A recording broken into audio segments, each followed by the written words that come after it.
ఈ వీడియో ప్రతి తల్లిదండ్రులకి అంకితమండి. ఎందుకంటే చిన్న పిల్లలు ఉన్న తల్లిదండ్రులు చాలా జాగ్రత్తగా ఉండాలి. అది ఆడబిడ్డలు ఉన్న తల్లిదండ్రులు. ఏం జరిగిందో చెప్తాను వినండి. కామంతో ఒళ్ళు బలిసి కొట్టుకుంటున్న వెధవలు ఉన్న రోజులివి. మీ పిల్లల్ని నమ్మి మీ ఇంట్లో సొంత మనుషులకి, అన్నలకి, మీ బాబాయిలకి, మీ తమ్ముళ్ళకి ఎవరికి బిడ్డని అప్పచెప్పినా, మీరు మీ పనిలో మునిగిపోయినా, వాళ్ళు బిడ్డలకి దగ్గరవుతున్నా ఒక్కసారి గమనించుకోండి.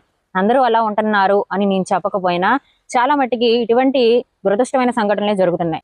బుడ్డ పిల్లలకి రక్షణ లేకుండా పోయిందండి. ఇది ఎక్కడ జరిగింది? పాకిస్తాన్లోని కరాచీలో ఒక పాపని, 18 నెలల పాప అంటే సంవత్సరంన్నర ఉన్న పాపని రేప్ చేసి ఎంతో గలీజ్ పనులు చేసిన ఒక వ్యక్తి. అది తన సొంత అన్నయ్యే. అంటే బాబాయ్ పెద్దనాన్న పిల్లలు ఉంటారు కదా, వాళ్ళే. అన్న నుంచే చెల్లికి రక్షణ లేనప్పుడు ఈ సమాజంలో ఎవరికి ఉంటుంది చెప్పండి? పాపల్ని వదిలేసి మీరు నమ్మకంతో మీ పనుల్లో మునిగిపోతుంటే బిడ్డ ఏమవుతుంది అంటే, ఒక వయసు వచ్చాకే ఆడపిల్లని కామంతో చూస్తారు అని అనుకునే రోజులు ఎప్పుడో పోయినాయి. ఇటువంటి సంఘటనలు రోజు జరుగుతూనే ఉన్నాయి. అయినా కూడా ప్రతి ఒక్కరిలో మార్పు రావట్లా. తల్లిదండ్రుల్లో అవనివ్వండి, నేరాలు చేసే వాళ్ళలో కూడా అవనివ్వండి. ఆ 18 నెలల పాప హాస్పిటల్లో ట్రీట్మెంట్కి తీసుకొచ్చారనుకుంటా. ఆ రేప్ జరిగిన తర్వాత పాప గిలగిలా కొట్టుకుంటూ వణికిపోతూ ఒళ్ళంతా వాచిపోయి, ముఖం బొగ్గులో వాచిపోయి షివరింగ్ వచ్చేస్తూ గిలగిలా కొట్టుకొని పాప చనిపోయింది. మీరు ఆ వీడియోస్ చూడండి, ఉన్నాయి ఇన్స్టాలో. మరి ఫుల్ వీడియోస్ చూపిస్తున్నారు.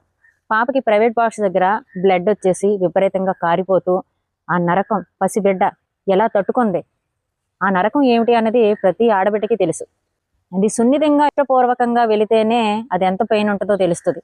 అటువంటిది చిన్న చిన్న బిడ్డల మీద ఇష్టం లేకుండా మానభంగాలు చేయటం, కామంతో ఒళ్ళు బలిసి కొట్టుకుంటున్న ఈ వెధవలు ఉన్నంతసేపు ఆడపిల్లకి రక్షణ ఎక్కడ ఉంటుంది చెప్పండి? ఒక్కసారి ఆలోచించండి తల్లిదండ్రులు. మీ బిడ్డలను మీరు కాచుకోనండి. ఇవి ముదృష్టపు రోజులు. రోజులు మంచివైతే మనం మాట్లాడుకోవలసిన పనే లేదు. పాపని చాక్లెట్ ఇప్పిస్తానని తీసుకెళ్ళి వాడు పాడుపడిపోయిన ఇంట్లోకి తీసుకెళ్ళి ఇటువంటి అత్యాచారం చేశాడు. ఆ పాప తట్టుకోలేని పరిస్థితుల్లో స్పృహ లేనప్పుడు బాగా ఏడుస్తుంటే తీసుకొచ్చి వాళ్ళ అమ్మ చేతుల్లో పెట్టాడంట. ఏమైంది అని వాళ్ళ అమ్మ చూసుకున్న తర్వాత డైపర్ మార్చుదామని ప్రైవేట్ పార్ట్ దగ్గర విపరీతమైన రక్తం. అది చూసిన తర్వాత ఆ తల్లి గుండెలు ఆగిపోయినాయి, కాసేపు స్తంభించినాయి. తర్వాత పరిస్థితి ఏం జరిగిందో అందరికీ తెలుసు. మరి ఇటువంటి వెధవలని, నీచమైన లుచ్చాలని ఎలా కొట్టాలి, చంపాలి, కఠినమైన శిక్షలు ఎలా విధించాలి ఆలోచించండి. అది వేరే దేశమా వేరే రాష్ట్రమా కాదు, మన దేశంలో కూడా ఇటువంటి దౌర్జన్యాలు దౌర్భాగ్యమైన స్థితిలో ఉన్నాయి. ఒకసారి ఆలోచించి తల్లిదండ్రులు ఆదమర్చి ఉండకండి. మరి ఇటువంటి విధవలను ఏం చేయాలో కామెంట్ చేయండి. వీడియో అందరికీ షేర్ చేయండి.